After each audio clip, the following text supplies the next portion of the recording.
स्वागत है सभी का आपके अपने चैनल संस्कृत की पाठशाला में। आज हम लेकर के आए हैं क्लास 9 का चैप्टर नंबर 5 जिसका नाम है सुक्ति मौक्तिकम अर्थात सुक्ति रूपी मोती। अगर आप इस चैनल पर नए हैं तो चैनल को सब्सक्राइब करिएगा जिससे कि नए आपको वीडियोस का नोटिफिकेशन मिलता जाए। तो शुरू करते हैं सुक्ति मौक्तिकम।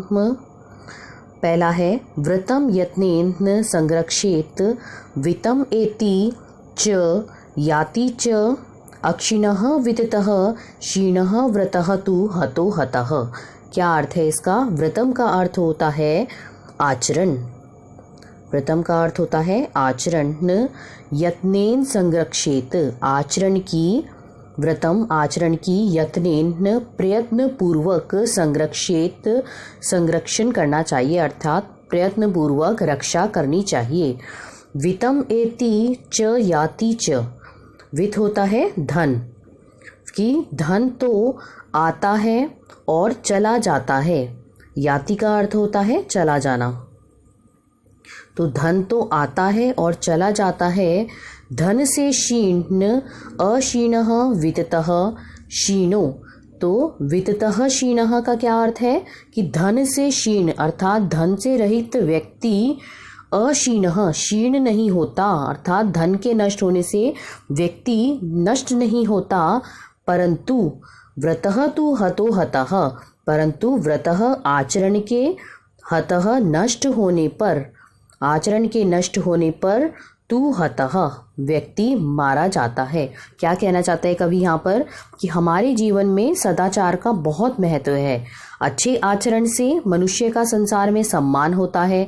धन के होने या होने से इसमें कोई अंतर नहीं पड़ता, यह तो आता जाता रहता है।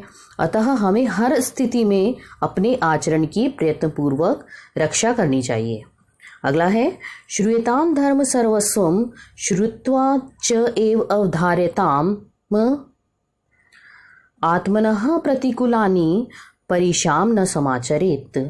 क्या अर्थ है इसका कि श्रूयताम धर्म सर्वस्वम, धर्म सर्वस्वम हमें हमेशा धर्म का सब कुछ, श्रूयताम का अर्थ होता है सुनना, तो और धर्म सर्वस्वम धर्म का सब कुछ, श्रूयताम सार सुनो और सुनकर हृदयंगम कर लो अर्थात धर्म सर्वस्वम श्रुत्वा कि उसका धर्म को सुन करके, धर्म के सार को सुन करके उसको हृदयंगम कर लो। जो बातें च एव अवधार्यताम, अवधार्यताम उसको सुन करके, अवधार्य मतलब उसको धारण कर लो। जो बातें हमारे अनुकूल नहीं है, आत्मनः प्रतिकूलानि जो हमारे अनुकूल नहीं है, उन्हें दूसरों के साथ परिशाम न समाचरित, उन्हें दूसरों के साथ, परिशाम मतलब दूसरों के साथ भी, दूसरों के न समाचरित कि दूसरों के साथ भी हमें नहीं करना चाहिए। क्या कहना चाहता है कवि कि हमें दूसरों के साथ वैसा ही व्यवहार करना चाहिए जैसा कि हम अपने साथ चाहते हैं। यही धर्म का सार है। नेक्स्ट है प्रिय वाक्य प्रदानेन सर्वे तुष्यन्ति जन्तवः तस्मात् तदेव वक्तव्यम वचने का दरिद्रता। तो प्रिय वाक्य प्रदानेन न प्रिय वाक्य प्रदानेन सर्वे तुष्यन्ति जन्तवः, तो इसका क्या कहना चाहता है कवि यहाँ पर कि सभी प्रिय वाक्य प्रदानेन, प्रिय वाक्य प्रदान करने से अर्थात प्रिय वचन बोलने से, सर्वे तुष्यन्ति सभी प्राणी जो है वो खुश हो जाते हैं, जंतवः प्राणी। तो प्रिय वाक्य प्रदान करने से, प्रिय बोलने से सभी प्राणी, सर्वे जंतवः प्राणी, तुष्यन्ति संतुष्ट हो जाते हैं, खुश हो जाते हैं।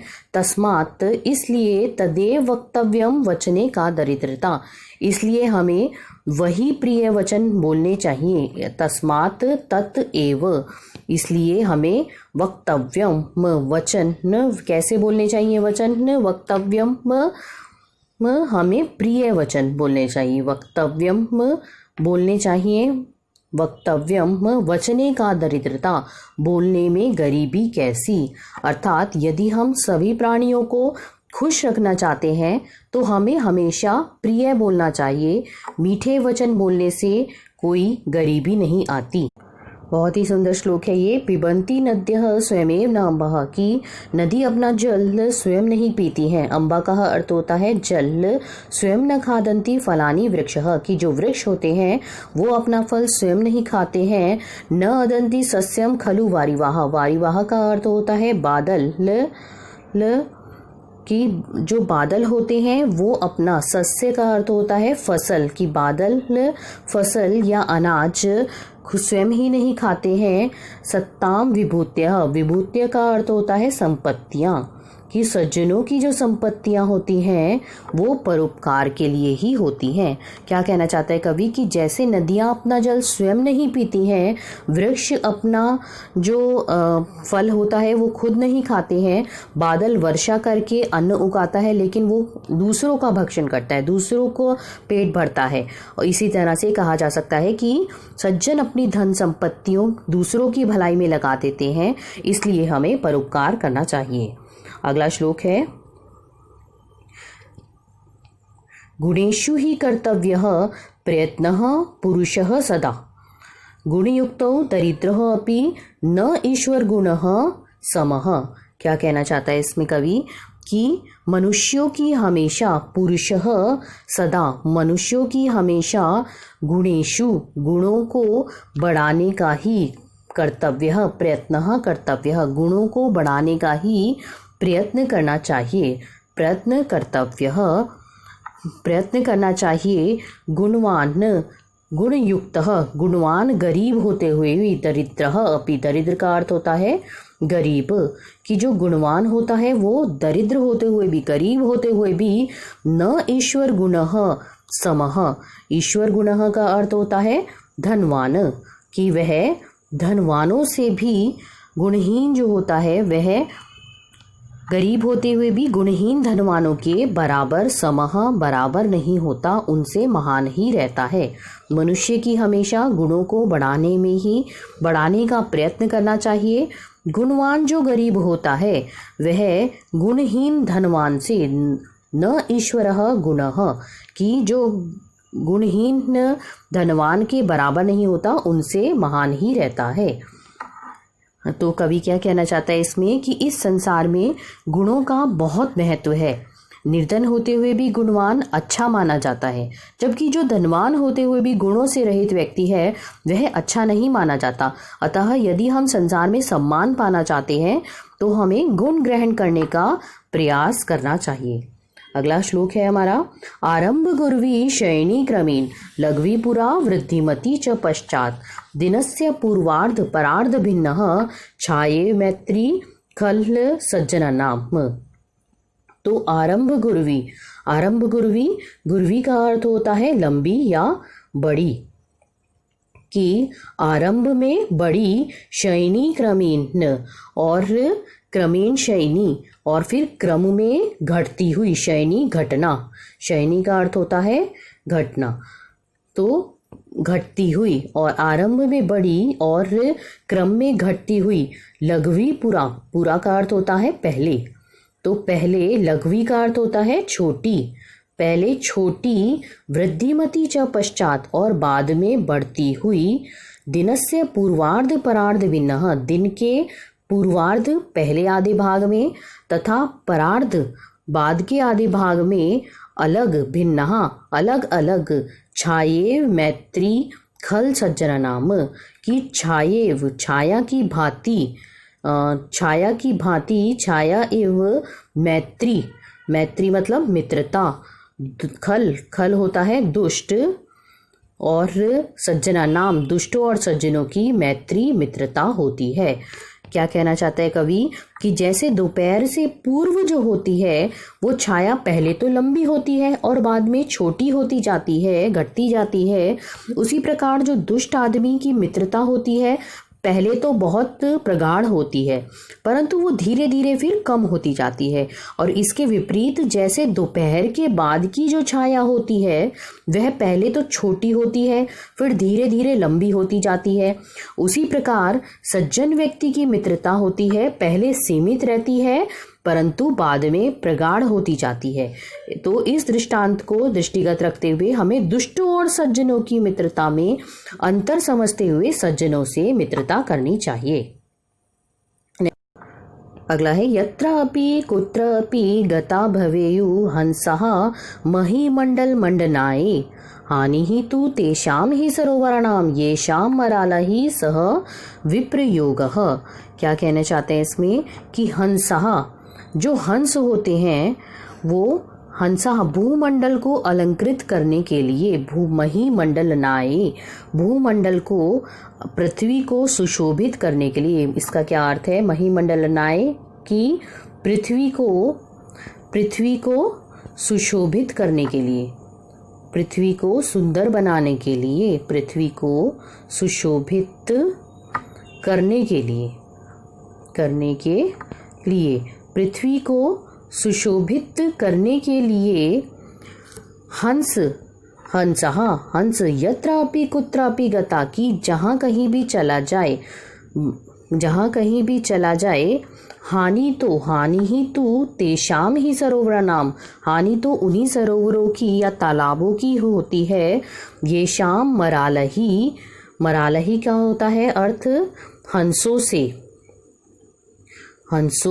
से ये शाम मरालही सह विप्रयोगः, अर्थात जिनका हंसों के साथ सह विप्रयोगः का अर्थ होता है वियोग, अर्थात दूर होना, वियोग।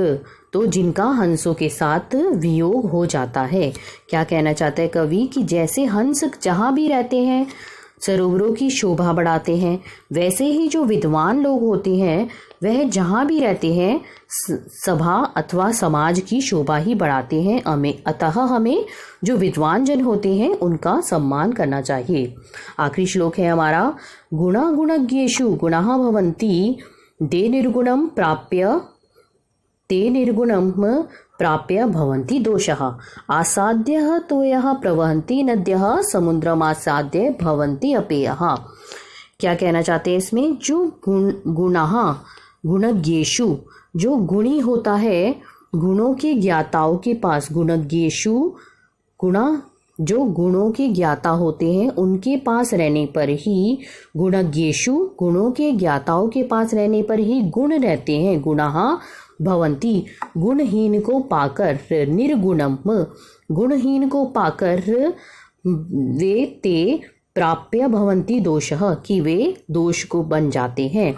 आस्वाद्य तो यह प्रवन्ति नद्यः, कि स्वादिष्ट जल वाली नदियाँ जो होती हैं, आस्वाद्य तो यह का अर्थ क्या होता है, स्वाद युक्त जल वाली, स्वादयुक्त जल वाली, आस्वाद्य तो यह स्वादयुक्त जल वाली, आस्वाद्य तो यहाँ प्रवन्ति नद्यः, कि जो स्वाद से युक्त जल वाली नदी जो है बहती रहती है, प्रवहन्ति समुद्रम आसाद्य भवन्ति अपेयः, परंतु जब वह समुद्र को पाकर भवन्ति अपेयः, तो वह कैसी हो जाती है। अपेयः का अर्थ होता है, अपेयः का अर्थ होता है न पीने योग्य, कि वो कैसा हो जाता है, जल न पीने योग्य, जब वो किस में मिल जाती है, समुद्र के साथ मिल जाती है। तो क्या कहना चाहता है कवि इसमें कि गुणों की सार्थकता गुणों के पारखियों के पास ही होती है, जिनके पास गुण होते हैं। निर्गुण जो होता है, निर्गुण के पास पहुंचकर तो वह गुण भी दोष में बदल जाते हैं। जैसे नदियों का जल जो होता है वह स्वादिष्ट होता है, पीने लायक होता है, परंतु समुद्र के संपर्क में आकर के वह मधुर जल भी, मीठा जल भी खारा बन जाता है, पीने योग्य नहीं रहता। इसलिए हमें कुसंगति से बचना चाहिए। तो बच्चों, यहाँ हमारा ये चैप्टर कंप्लीट होता है, 5वां चैप्टर। इसके नेक्स्ट वीडियो में हम इसके क्वेश्चन आंसर करेंगे। अगर आपने हमारी पहले वाली वीडियो नहीं देखी है तो वो ज़रूर देख लीजिएगा, चैनल को सब्सक्राइब कीजिएगा, अपने फ्रेंड्स के साथ शेयर करना नहीं भूलिएगा। और तब तक के लिए नेक्स्ट वीडियो जब तक आती है तब तक के लिए धन्यवाद।